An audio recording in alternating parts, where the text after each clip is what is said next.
Bonjour, je suis Joëlle Besançon.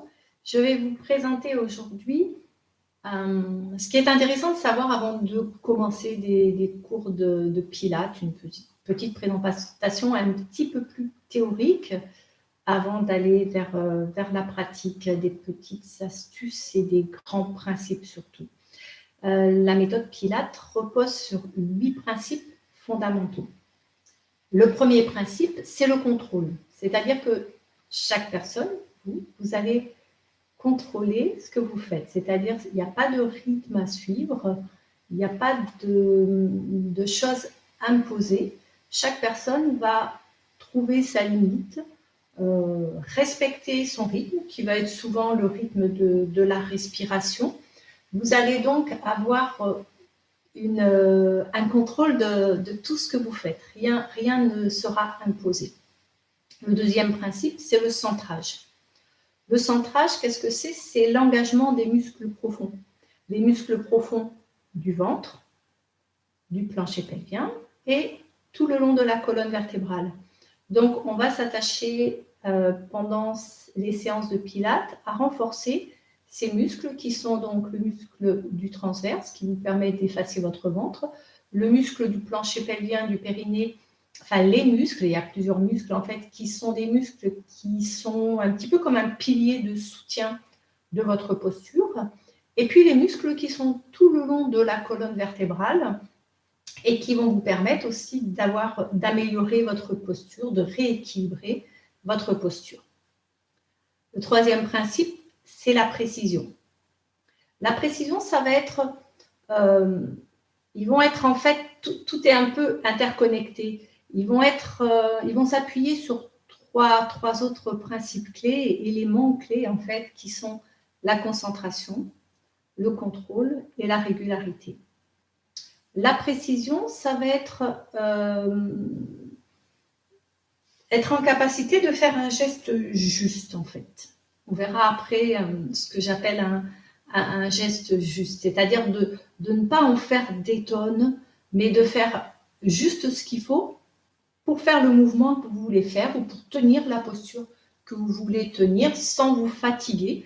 Parce qu'une posture qui est tenue en force, un tout petit engagement supplémentaire, par exemple au niveau des trapèzes, il suffit d'avoir une posture où on a les épaules un tout petit peu élevées, c'est rien du tout, mais à la fin de la journée, c'est des tensions qui vont apparaître au niveau des trapèzes, au niveau de la nuque, par exemple.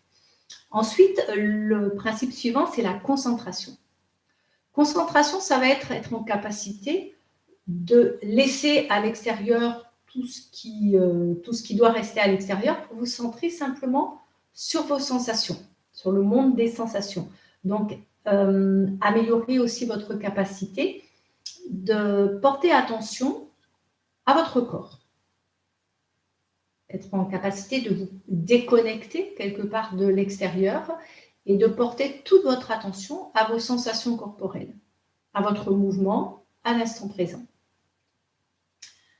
Le principe suivant, c'est la respiration. Il y a une respiration assez spécifique en Pilates, qui n'est pas la respiration idéale, qui est une des respirations. Il n'y a pas une respiration meilleure que l'autre. Chaque respiration, selon les moments de la vie, selon les instants de la journée, est intéressante. Et en Pilates, on va travailler sur la respiration thoracique basse, c'est-à-dire un petit peu comme un accordéon, en ouvrant et en fermant les côtes sur tout le bas de la cage thoracique, et dans le dos, en respirant dans le dos, dans la partie, tout l'arrière de la cage thoracique. Cette respiration va permettre de garder le soutien des muscles profonds, justement, de continuer de travailler les muscles profonds en gardant une respiration basse quand même, sans avoir une respiration superficielle haute. Ensuite, le principe suivant, c'est la fluidité. Avoir une fluidité de la respiration, une fluidité du mouvement. Ce n'est pas des mouvements qui sont exécutés rapidement, mais c'est des mouvements qui sont exécutés d'une façon qui n'est pas saccadée, qui va être harmonieuse, une certaine harmonie entre la respiration, entre le mouvement, une certaine harmonie dans le mouvement lui-même. Il n'y a pas un mouvement, on cherche une certaine régularité en fait dans le mouvement et à harmoniser tout ça. Donc si vous avez un mouvement saccadé, votre respiration sera certainement pas avec votre mouvement. Donc observez ça quand vous faites un cours de pilates, c'est vraiment important d'avoir un mouvement fluide, quelque chose de léger. Le but, c'est pas de forcer, d'en faire le plus possible, c'est toujours de trouver le mouvement juste, c'est-à-dire le mouvement qui vous permet de sentir que vous avez juste les muscles que vous voulez travailler, qui sont en train de travailler, et que vous n'en faites pas plus, que vous ne cherchez pas à rajouter des choses. Et donc, on arrive avec ça à l'isolation, qui est le principe suivant. L'isolation, ça va être d'être en capacité de travailler certains groupes musculaires en laissant les autres pratiquement au repos. C'est-à-dire que là, les muscles de la posture, c'est vraiment des muscles qui sont profonds, qui ne sont pas des masses musculaires énormes, bien que le plancher pelvien, c'est quand même une masse musculaire assez importante, mais sentir qu'on peut avoir une posture juste sans tout engager.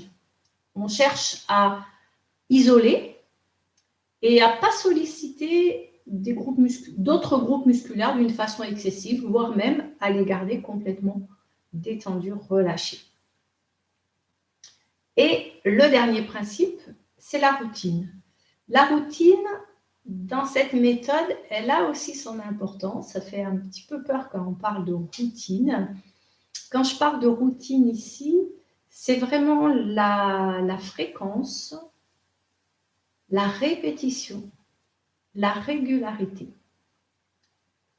Si à chaque fois on fait des exercices différents, déjà on risque de... si à chaque séance les exercices sont très différents et que sur une année tout le temps les exercices changent, on risque déjà de ne plus être sur les muscles profonds. Si on veut être sur les muscles profonds, on n'a quand même pas une possibilité exceptionnelle d'exercice. La deuxième chose, c'est que cette répétition des mouvements va vous permettre d'améliorer l'expérience à chaque fois. À chaque cours est une expérience, un approfondissement, des petites prises de conscience.